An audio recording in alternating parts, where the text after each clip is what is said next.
Touch of home চ্যানেলে আপনাদের সকলকে স্বাগত। আজকে আমরা বানাবো দই কাতলা। তার জন্য মাছের মধ্যে প্রথমে আমরা নুন এবং হলুদ কিছুটা ম্যারিনেশন করে 5 মিনিট রেখে দেব।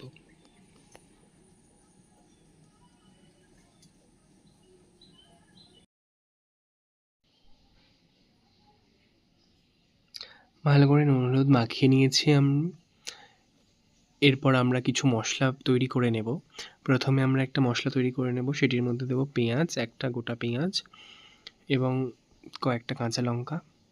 আপনারা আপনাদের যেমন ঝাল খাবেন তেমন দিতে পারেন। মশলাটি আমাদের রেডি এবং পরবর্তী আরেকটি মশলা বানিয়ে নেব। তার জন্য আমাদের লাগছে কয়েক কোয়া রসুন, একটু আদা এবং অল্প পরিমাণে একদম ধনে।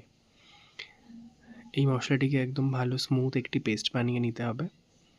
পেস্ট হয়ে গেছে। এরপর কড়াইতে তেল দিয়ে, তেল গরম হয়ে গেলে হালকা নুন দিয়ে, তেলটি ভালোভাবে গরম হয়ে গেলে একদম তার মধ্যে আমরা দিয়ে দেব আমাদের নুন হলুদ মাখিয়ে রাখা মাছের পিসগুলি।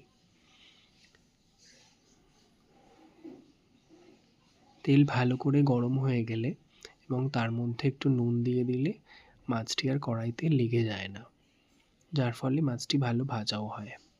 আমাদের মাছ ভাজা হয়ে গেছে, দেখতেই পাচ্ছেন। এরপর আরেকটি আমরা মশলা বানিয়ে নেব।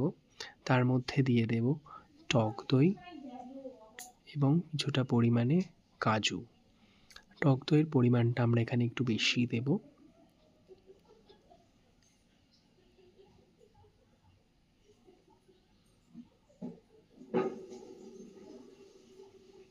আমাদের টক দই আর কাজু পেস্ট রেডি। তারপর মাছ ভাজার তেলেতেই শুকনো লঙ্কা, গরম মশলা ফোড়ন দিয়ে ভালো একটি গন্ধ বেরিয়ে আসলে আমরা ওতে পেঁয়াজ আর কাঁচা লঙ্কা বাটাটা দিয়ে দেব এবং মশলাটি ভালো করে ভাজতে হবে। পেঁয়াজটি আমাদের ততক্ষণ ভাজতে হবে যতক্ষণ না পেঁয়াজ বাটাটি থেকে ভালো মতো তেল বেরিয়ে আসছে। দেখুন ভালো মতো আমাদের পেঁয়াজ বাটাটি ভাজা হয়ে গেছে। এর মধ্যে আমরা এবার দিয়ে দেব আমাদের আদা রসুন ধনে বাটা। এটিকে ভালো মতো মিশিয়ে নেব এবং মশলাটি ভালো মতো কষিয়ে নিতে হবে।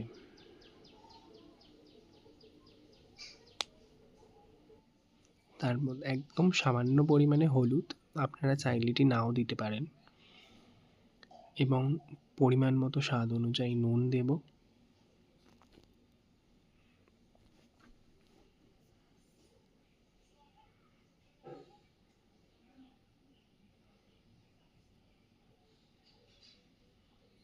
ভালো করে মিক্স করে নিয়ে তার মধ্যে আমরা দিয়ে দেব আমাদের বেটে রাখা ওই কাজু এবং টক দইয়ের পেস্টটি। এই পেস্টটি গ্যাসটি লো ফ্লেমে করে একটু ঢেকে করবেন, তাহলেই তাড়াতাড়ি তেলটা বেরিয়ে যায়।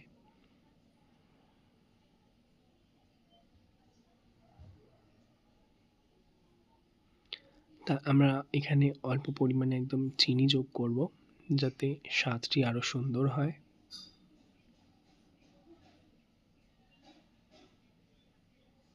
দেখতেই পাচ্ছেন পুরো তেল বেরিয়ে গেছে।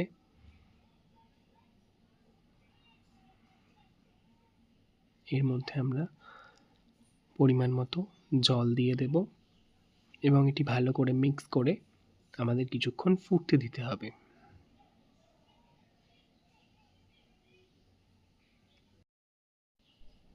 দেখুন এটি ভালো মতো ফুটতে শুরু করে দিয়েছে। এর মধ্যে আমরা ভেজে রাখা আমাদের মাছগুলি দিয়ে দেব এবং মাছগুলি দিয়ে আরেকটু ভালো মতো ফোটাবো।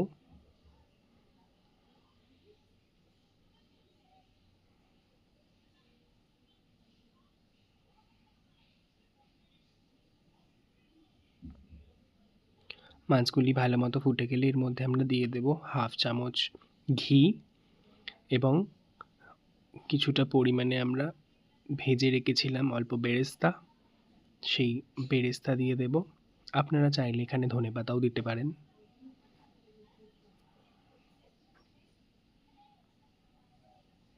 আমাদের দই কাতলা একদম তৈরি হয়ে গেছে। এটি আপনার গরম ভাতের সাথে খেয়ে দেখবেন। আশা করি খুব ভালো লাগবে খেতে।